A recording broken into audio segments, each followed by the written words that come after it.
Hi friends, good morning. कैसे हैं आप सब लोग? I am better now. Yes, I am better. आज मेरा ऑलमोस्ट 27th डे है एंड या आई एम बेटर। अब तक तो एंटीबॉडीज भी हो गई होंगी शायद मेरी, और may be if somebody needs, I'm always there as my plasma donor. I will be there. And जिस तरीके से मैं ठीक हो गई, मेरी फैमिली बेटर हो रही है, I actually really wish for everyone कि सब ठीक हो जाए। ठीक तो हो रहे हैं, यस, लेकिन पोस्ट कोविड सिंड्रोम, जिसको कहते हैं लॉन्ग हॉलर्स, यानी कि लंबे समय तक कुछ ना कुछ परेशानी चलती रहे, ये तो है। This is even with me. Even I feel totally drenched out. मुझे बहुत थकावट लगती है बीच में। इट इज लाइक, अभी नहीं बोल सकती कि क्रॉनिक फटीग सिंड्रोम है, बिकॉज अभी सिर्फ 25-26 दिन हुए हैं। अगर इससे ज्यादा लास्ट करेगी तब बोलेंगे कि क्या है। भगवान करे ना ही लास्ट करे और बेटर हो ही जाए।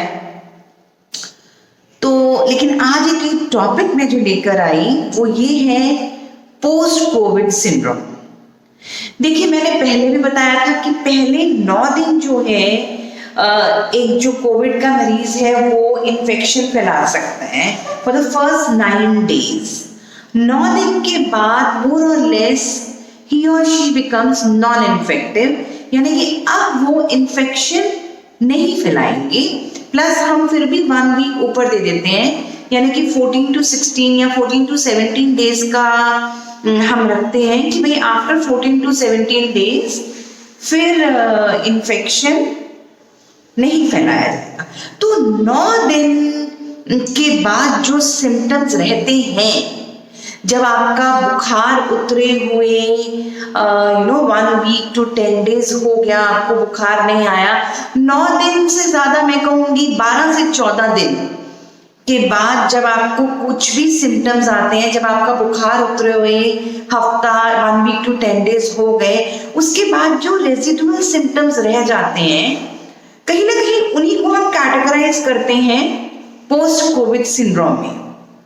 अब ये पोस्ट कोविड सिंड्रोम भी बहुत ज्यादा मिल रहा है, और एम्स जैसे हॉस्पिटल्स या और कई जगह पे पोस्ट कोविड क्लिनिक्स भी स्टार्ट हो गए हैं। इसका मतलब पोस्ट कोविड भी लोगों में बहुत तरीके की परेशानियां आ रही हैं, जिसके लिए they need medical help, they need the help of the specialist as well.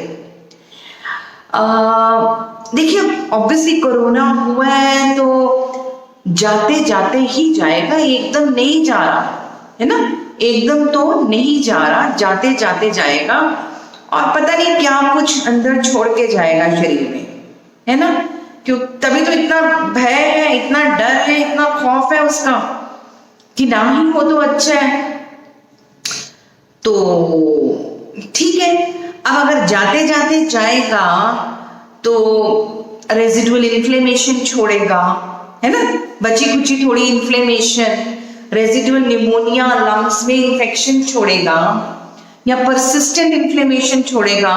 Permanent मतलब परमानेंट तो नहीं, परसिस्टेंट जो 1 महीना 2 महीने या इवन 3 महीने तक भी लास्ट कर सकती है इन्फ्लेमेशन। तो वो इन्फ्लेमेशन जो वो छोड़ेगा, वो उसमें क्या सिम्टम्स आएंगे?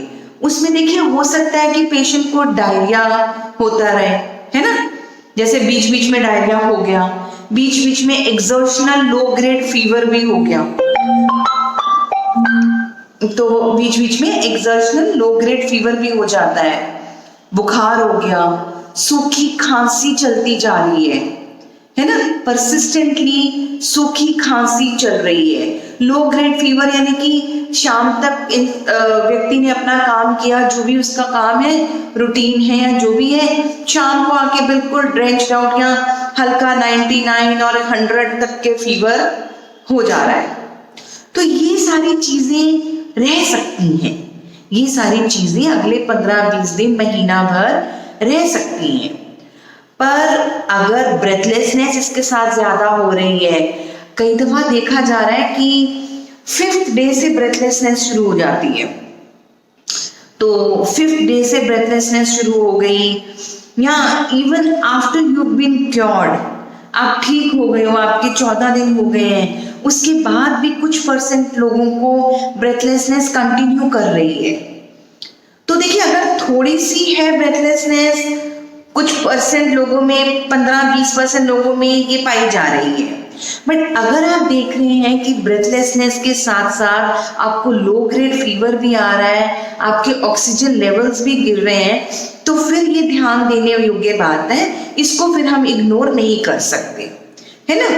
तो फिर इसको नहीं इग्नोर करेंगे अगर आपकी ब्रेथलेसनेस के साथ आपके ऑक्सीजन लेवल्स भी गिर रहे हैं। और ऐसा भी देखा जा रहा है, इवन जो माइल्ड केसेस जो घर में रह के भी ठीक हुए ना, उनको भी ब्रेथलेसनेस हो रही है और उनकी रैपिडली एकदम ऑक्सीजन नीचे जा रही है एंड दे नीड एडमिशंस, उनको ऑक्सीजन थेरेपी की भी जरूरत पड़ रही है बाद में भी। ठीक है, तो अब देखो 3 मेन चीजें हैं। इन्फ्लेमेशन हो गई, जो मैंने बताया कि डायरिया के रूप में या बुखार के रूप में। पता क्या है, ये जो कोविड है ना, इसने आपकी बॉडी में पूरा इम्यून सेल्स को पूरा इन्फ्लेमेशन कर दिया है। जैसे इन्फ्लेम्ड बॉडी है, तो इन्फ्लेम्ड बॉडी है तो इन्फ्लेमेशन धीरे धीरे जाएगी। कोई चीज इट्स लाइक बर्निंग, तो इन्फ्लेमेशन है तो वो ठीक होने में वक्त तो लगाएगा। आपको हो सकता है कुछ एंटी इन्फ्लेमेटरी ड्रग्स लेने भी पड़ जाएं, हो सकता है आपकी सीबीसी, आपका ईएसआर, आपका सीआरपी लेवल्स पोस्ट कोविड भी थोड़े से हाई हो। तो बहुत ज्यादा पैनिक नहीं करनी है, सिर्फ इतना है कि सिग्नल्स ऊपर रखो दिमाग के, खुद को खुद मॉनिटर करो हर दिन कि आपका कोई नया सिम्टम तो नहीं आ रहा, या आपकी किसी सिम्टम में बढ़ोतरी तो नहीं हो रही। ऐसा तो नहीं हो रहा कि बहुत वीक फील कर रहे हो। बहुत ज्यादा वीकनेस भी अगर है 14 दिन के बाद जो रह सकती है, 2-3 महीने भी रह सकती है, यानी कि आपकी बॉडी से प्रोटीन लॉस भी हो रहा है ना। तो उस टाइम पे देखिए, रीएश्योर, स्ट्रेस नहीं लेना है, एक अच्छा न्यूट्रिशन लेना है। ये मैं अपना एक message I want to convey to the general public कि इस टाइम पे अच्छा न्यूट्रिशन लो, है ना। ये नहीं कि अभी इम्यूनो बूस्टर्स खा रहे हो, ठीक है, वो तो आप खा रहे हो, लेकिन आगे के लिए भी खुद को बचा के रखो। पहले कर्म करने पड़ते हैं, है ना, तो कुछ अच्छा करके रखोगे तभी शरीर आगे जाके फायदा देगा। वरना देखिए, मैं वार्न कर रही हूँ, डरा नहीं रही हूँ, लोगों को रिपीट रिलैप्स केसेस भी आ रहे हैं, है ना। तो अपने आप को बचा के रखिए। Try taking a good nutrition, एक अच्छा न्यूट्रिशन, ग्रीन वेजिटेबल्स। मैं तो कहूँगी even if you are going for a vegetarian food, it is good enough.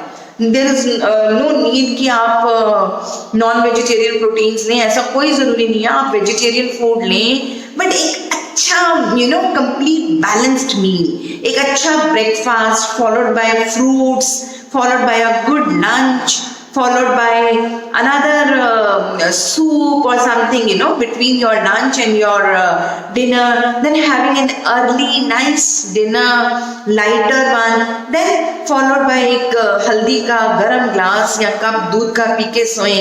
I am sure these things are more than enough. इससे ज्यादा बढ़कर आपको किसी चीज की जरूरत नहीं है, कुछ एक्स्ट्रा पेन्स लेने की जरूरत नहीं है। हाँ, इस टाइम पे अगर आप जिंक युक्त विटामिन ले रहे हैं, या विटामिन सी ले रहे हैं, विटामिन डी ले रहे हैं, विटामिन ई ले रहे हैं, तो लेते रहें, उनको रोकने की जरूरत नहीं है। इन्फ्लेमेशन आपकी बॉडी में पाई जा सकती है, निमोनिया पाया जा सकता है, ब्रेथलेसनेस अगर हो रही है, जो केसेस ज्यादा सिवियर थे, जिनको वेंटिलेटर की जरूरत पड़ी थी या जिनको हॉस्पिटलाइजेशन की जरूरत पड़ी थी, हो सकता है उनको घर आने के बाद ऑक्सीजन की जरूरत तब भी रहे, और हो सकता है कि उनके अंदर रेजिडुअल निमोनिया या निमोनिक पैचेस, कंसोलिडेशन अभी भी पाई जाए। उनके लिए हो सकता है कि रिपीट HRCT चेस्ट कराने की ज़रूरत पड़े, रिपीट इन्फ्लेमेटरी मार्कर्स भी कराने की ज़रूरत पड़े, ये देखने के लिए कि इन्फ्लेमेटरी मार्कर्स नॉर्मल आए कि नहीं आए, है ना, या वो बढ़ना तो नहीं शुरू हो गए हॉस्पिटल से घर आने के बाद। तो इन सब बातों का ध्यान रखना बहुत ज़्यादा ज़रूरी है। ऐसा नहीं सोचना कि घर आ गए हैं, इवन मैं बता रही हूँ अगर आपका कोविड नेगेटिव भी आ गया है ना, that's very very good, that's very good, you are cured, I am not scaring you, you are cured, but फिर भी अपने शरीर पर थोड़ा सा ध्यान रखें क्योंकि कोविड पीछे बहुत चीज़ें छोड़ रहा है ना। फिर इसमें क्या हो रहा है कि कोविड की बहुत ज़्यादा इन्वॉल्वमेंट हार्ट में आ रही है। हार्ट में आने से क्या हो रहा है, मायोकार्डाइटिस हो रहा है। मायोकार्डाइटिस होने से क्या होता है, कि आपके हार्ट के जो मसल्स हैं उनमें इन्फ्लेमेशन हो रही है। तो उस टाइम पर आप थोड़ी सी भी एक्सरसाइज करेंगे आपको ब्रेथलेसनेस हो सकती है, आप बिल्कुल किसी किस्म की कोई फिजिकल एक्टिविटी नहीं कर पा रहे हैं। तो मेरा ये मानना है, देखिए हम डॉक्टर्स भी आप सबके साथ साथ ही सीख रहे हैं, तो मेरा ये मानना है कि 2 वीक्स या 3 वीक्स के बाद अपना एक ECG या इको भी अगर आप करा लेते हैं तो उसमें कोई बुराई नहीं है। स्पेशली अगर आप सिवियर केस थे, अगर आपको वेंटिलेटर की ज़रूरत पड़ी थी या आपको हॉस्पिटलाइजेशन के साथ साथ ऑक्सीजन की ज़रूरत पड़ी थी, तो आप ये सब करा सकते हैं। माइल्डर केसेस जो घर में ही ठीक हुए, देखो उनको हो सकता है कि काफ़ी समय तक यानी कि महीने तक भी हेडेक रह सकता है, डिजीनेस, मन भी अनबना सा, इमोशनल इंस्टेबिलिटी भी बहुत इन लोगों में देखी जा रही है, थोड़ा सा डिप्रेशन, थोड़ी सी एंजाइटी, घबरा जाता है व्यक्ति, है ना, इंसान घबरा जाता है। तो ये सारी चीज़ें इन लोगों में पाई जा रही हैं और इन सारी चीज़ों का हमको ध्यान रखना बहुत ज़रूरी है। तो जो क्रॉनिक फटीग सिंड्रोम होता है ना, ये देखो किसी भी वायरल इलनेस के बाद आपको फटीग रह सकती है। तो अगर आपकी जो फटीग है 6 महीने या 6 महीने से ऊपर रहती है, तब हम उसको आंकते हैं कि ये क्रॉनिक फटीग सिंड्रोम है। 6 महीने के टाइम, मतलब 6 महीने तक भी अगर आपको इतनी बॉडी एक्स हो रही है। अच्छा, दूसरा हाइपर कोएगुलेबल स्टेट तो है, क्लॉटिंग होती है। तो जब क्लॉटिंग होती है तो ये देखा जा रहा है ना, तो जिन लोगों को हाइपरटेंशन है, जो डायबिटिक हैं या जिनकी हार्ट की भी इन्वॉल्वमेंट है, तो ऐसे लोगों में थ्रोम्बो एम्बोलिक फिनोमिना, मैंने कहा ना कि क्लॉटिंग तो कोविड करता है, तो थ्रोम्बो एम्बोलिक फिनोमिना जो है it can last for 40 days, है ना। तो ऐसे लोगों को तो स्पेशली कोविड के बाद ब्लड थिनर्स लेने बहुत ज़्यादा ज़रूरी हैं। You should take blood thinners for at least 40 days post COVID because this thromboembolic phenomena can last for more than 40 days या for at least 40 days।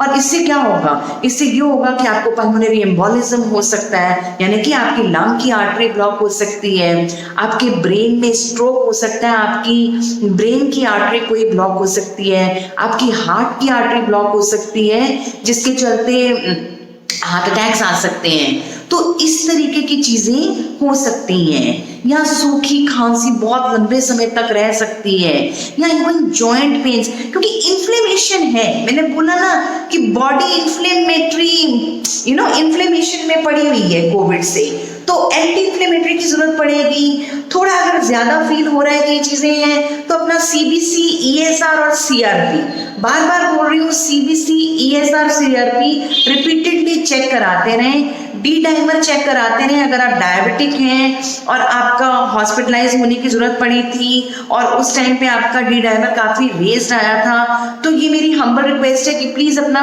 D dimer भी जरूर चेक कराते रहें, और 2 महीने के बाद या कुछ हफ्तों के बाद अपना ECG और इको भी करा के देख लें। और इसमें कोई हर्ज नहीं है ना, इसमें कोई हर्ज नहीं है। खुद को सेफ रखना, खुद को अपने आप को ठीक रखना अपने हाथ में है। और मैंने हमेशा बोला है कि कोविड में थोड़ा ओवर ट्रीटमेंट चलेगा, अंडर ट्रीटमेंट ना हो। और दूसरी चीज है, थोड़ा शार्पनेस रखनी पड़ेगी। जहां कहीं थोड़ा सा भी लगा talk to your doctor, go to the hospital, have a teleconsultation, get the basic investigations done. Don't ignore मत करो कोई भी चीज अगर आपको अनयूजुअल अपनी बॉडी में लगती है, प्लीज इग्नोर मत करो। हो सकता है कान में दर्द, कंजंक्टिवाइटिस शुरू हो गया है ना, जॉइंट पेन्स हो रहे हैं, तो थोड़ा सा ध्यान रखने वाली बात है। पोस्ट कोविड इतना कोई भयानक नहीं है, कोई डरने वाली बात नहीं है। जब आप कोविड से निकल गए तो पोस्ट कोविड भी निकल जाएगा। बस थोड़ा संभल कर प्रोटोकॉल को फॉलो करते हुए, देखिए इस प्रोटोकॉल को अगर आप फॉलो करेंगे तो ठीक है ना। हो सकता है कि पोस्ट कोविड में आपको थोड़ा सा स्टेरॉइड्स देने पड़ जाएं या इम्यूनोसप्रेसेंट्स, कुछ ड्रग्स देने पड़ जाएं। We need to break the inflammatory circuit. जो इन्फ्लेमेटरी सर्किट बना है उसे तोड़ना है, तो थोड़ा स्टेरॉइड देना पड़ेगा। तो घबराने की जरूरत नहीं है, लेना है तो लेना है ना, क्योंकि ठीक तो अपने आप को करना है, खुद को भी करना है, अपने आसपास वालों को भी करना है, तो घबराना नहीं है। ठीक है, थैंक यू सो मच।